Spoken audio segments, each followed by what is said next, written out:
नमस्कार। तो रोबोट तैयार है। अब बारी है इसे कोड से जिंदा करने की। और आज हम ठीक यही करने वाले हैं। तो देखिए, शुरुआत होती है यहां से। हमारे सामने एक पूरी तरह से बनी ही मशीन है।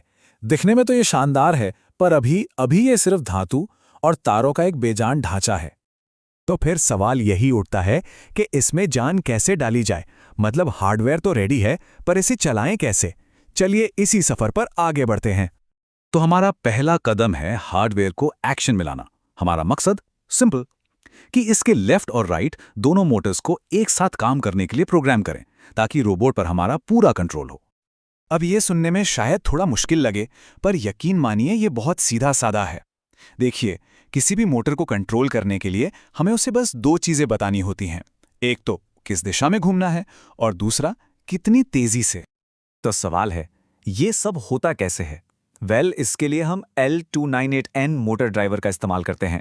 आप इसे ऐसे समझिए कि रोबोट के दिमाग यानी उसके कंट्रोलर और उसकी मसल्स यानी मोटर्स के बीच एक ट्रांसलेटर जैसा है। चलिए मोटर कंट्रोल की इसी भाषा को थोड़ा समझते हैं। ये सिस्टम ना काफी सरल है। देखिए, हर मोटर के लिए दो डायरेक्शन पिन होते हैं। अगर हम पहले पिन को हाई और दूसरे को लो सिग्नल देते हैं तो मोटर आगे घूमती है, और अगर इसे उल्टा कर दें, मतलब लो और हाई, तो मोटर पीछे घूमती है। सिंपल। और हां, अगर दोनों ही लो हो तो मोटर बस रुक जाती है। अच्छा, अब ये हाई और लो हैं क्या? कंफ्यूज मत होइए, इन्हें बस डिजिटल ऑन और ऑफ सिग्नल की तरह समझिए। हाई मतलब स्विच ऑन, करंट जा रहा है, और लो मतलब स्विच ऑफ, करंट बंद है। बस इतना ही सिंपल है। ठीक है, तो ये तो हो गई डायरेक्शन की बात, पर स्पीड का क्या? स्पीड को एक अलग पिन से कंट्रोल किया जाता है। इसे हम 0 से 255 के बीच कोई भी वैल्यू दे सकते हैं। 0 मतलब मोटर बंद, और 255 मतलब फुल स्पीड। अब देखिए, हम सीधे सीधे मेन प्रोग्राम में बहुत सारे कमांड्स तो लिख सकते हैं, पर उससे कोड बहुत गंदा और कंफ्यूजिंग हो जाएगा। इससे बचने का एक स्मार्ट तरीका है फंक्शंस। इन्हें आप दोबारा इस्तेमाल होने वाले कमांड्स के छोटे छोटे पैकेट्स की तरह सोच सकते हैं। तो हम 5 जरूरी फंक्शंस बनाएंगे, आगे जाने के लिए, पीछे जाने के लिए, दाएं मुड़ने के लिए, बाएं मुड़ने के लिए, और हां, मोटर्स को रोकने के लिए भी। ये समझिए कि ये हमारे रोबोट की अपनी कमांड्स की एक लाइब्रेरी बन जाएगी। लेकिन एक मिनट, यहां एक सवाल तो उठता ही है। अगर दोनों पहिए सिर्फ आगे या पीछे जा सकते हैं, तो ये रोबोट मुड़ता कैसे है? इसका जवाब ना काफी दिलचस्प है। दरअसल रोबोट एक ही जगह पर घूमकर मुड़ता है। इसे कहते हैं पिवटिंग। देखिए, दाएं मुड़ने के लिए बाएं पहिए को आगे घुमाया जाता है और दाएं पहिए को पीछे, और अगर बाएं मुड़ना हो तो ठीक इसका उल्टा।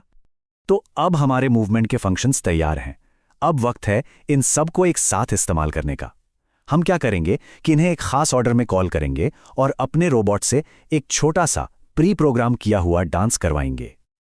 ये एक बहुत सिंपल सा सीक्वेंस होगा। देखिए, रोबोट 1 सेकंड के लिए आगे जाएगा, फिर आधे सेकंड के लिए रुकेगा, फिर 1 सेकंड पीछे जाएगा, और फिर फटाफट दाएं और बाएं मुड़ेगा।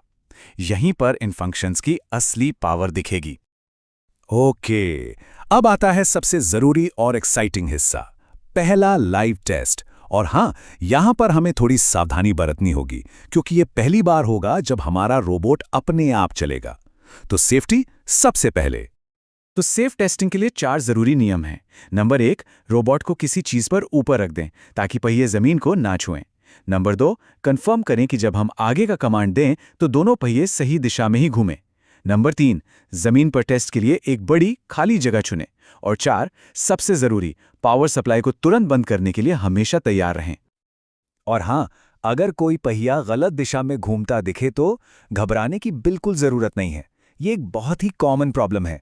आपको कोड भी नहीं बदलना, बस उस मोटर के 2 तारों को मोटर ड्राइवर पर आपस में बदल दीजिए।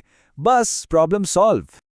अगर इस पॉइंट पर आपका रोबोट दिए गए कमांड्स पर चल रहा है, तो ये एक बहुत बड़ी कामयाबी है।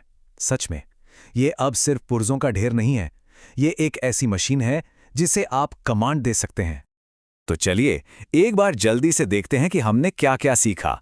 हमने कमांड्स को मोटर के सिग्नल्स में बदलना सीखा, साफ और रियूजेबल मूवमेंट फंक्शंस लिखे, एक कंट्रोल किया हुआ सीक्वेंस बनाया और सबसे जरूरी सेफ तरीके से टेस्ट और ट्रबल शूट करना भी सीखा। तो अभी हमारा रोबोट एक लिखी हुई स्क्रिप्ट को फॉलो कर सकता है। लेकिन जरा सोचिए, क्या हो अगर ये खुद सोच सके? असली जादू तो तब शुरू होगा जब ये अपने आसपास की दुनिया को देख सके और खुद फैसले ले सके। और यकीन मानिए, रोबोटिक्स में यही अगला कदम है, इसे स्मार्ट बनाना।